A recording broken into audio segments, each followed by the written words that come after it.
I just kind of have these voids. It's not a blackout per se, but it's an eyes wide open blackout is what I call it, because I just have no idea where I am, what day it is, what time it is. You know, it happens a lot when I'm driving.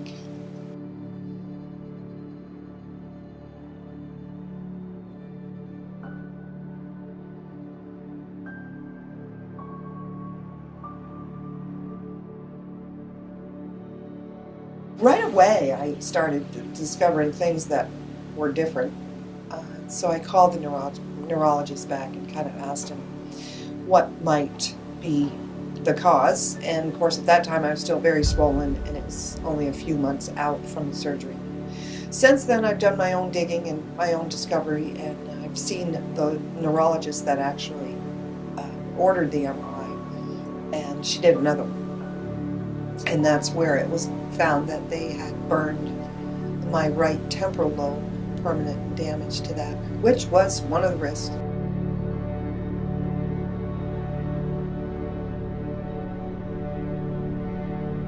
Boy, oh boy. It's been hard because what right temporal lobe damage does is it's not just, messes with the memory. So I have difficulty, milliliter, millimeter, coming up with specific words. Sometimes, even being able to articulate a word. I'm a writer, so this is very difficult for me. I had an episode where I was responsible for her granddaughter, and she asked me to take her somewhere, and I thought I understood exactly what she said, and I was in the wrong town, and the 10-year-old couldn't help me, and I lost my shit. I lost my shit in the car with the 10-year-old. What that looked like, I started to cry. Oh my God, where am I? Where am I? I was speaking out loudly, okay, when in fact I probably shouldn't have, because I had a scared 10-year-old in the car. My bad was not thinking that. I was frightened. I was driving. I was in the city of Barrie. I couldn't pull over.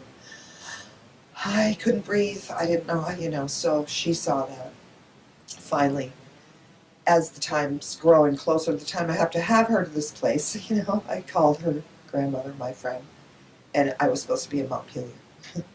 So off I went.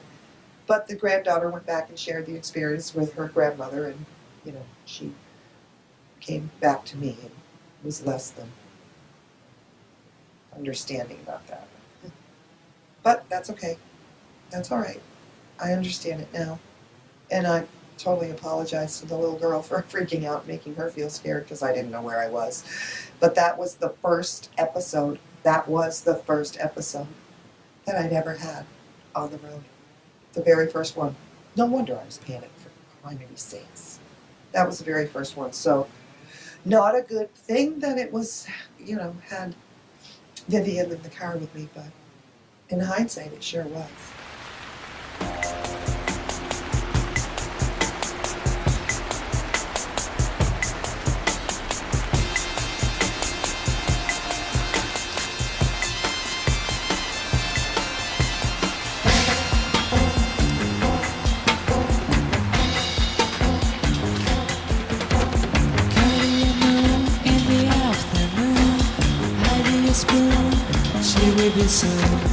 Waiting for reads at night, speaks a joke, she stops your life.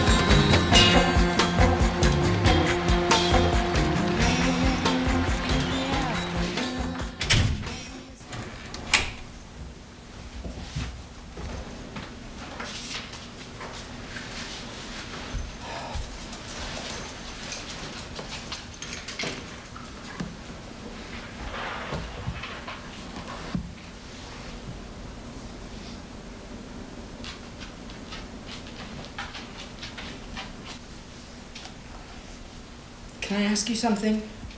No.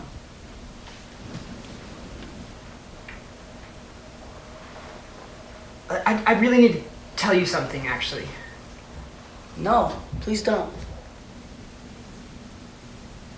I'm gay.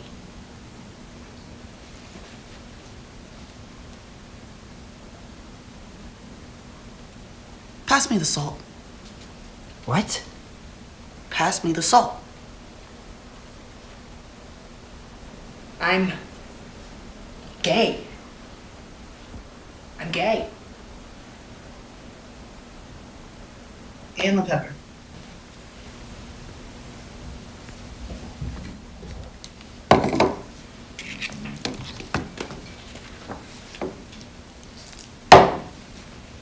Everyone's a little gay.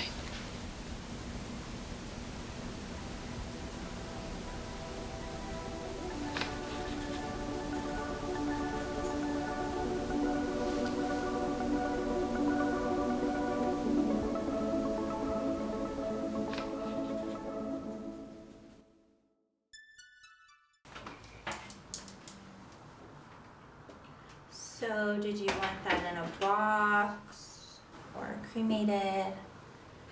It's kind of pricey, but I could just mail the bill to your home address. If that's okay.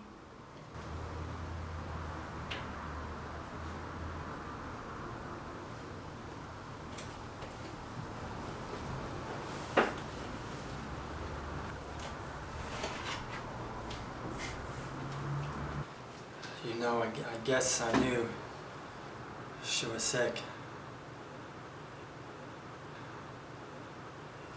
You know, when the doctor came in, I just kind of knew. You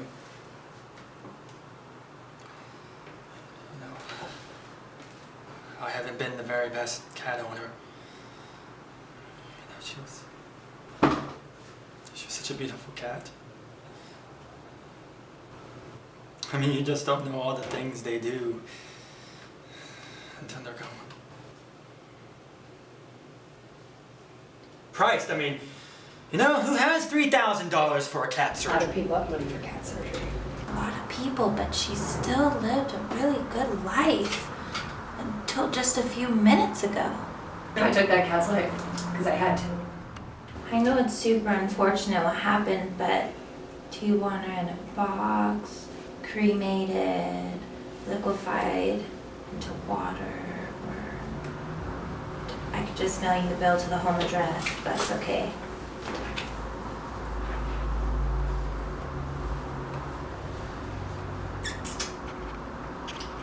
You know, I knew she was sick, you know? Obviously. And then when the doctor came out and told me, I just knew.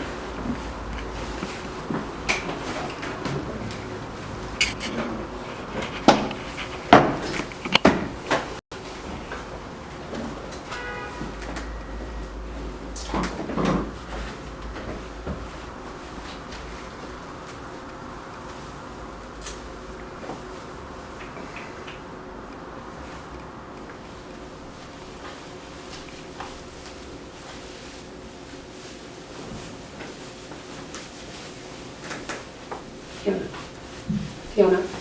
Fiona!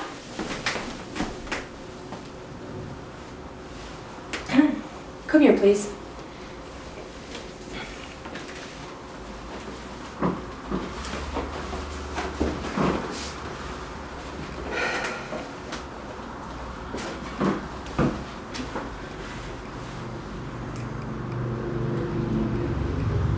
Give Romeo his dead pussy back.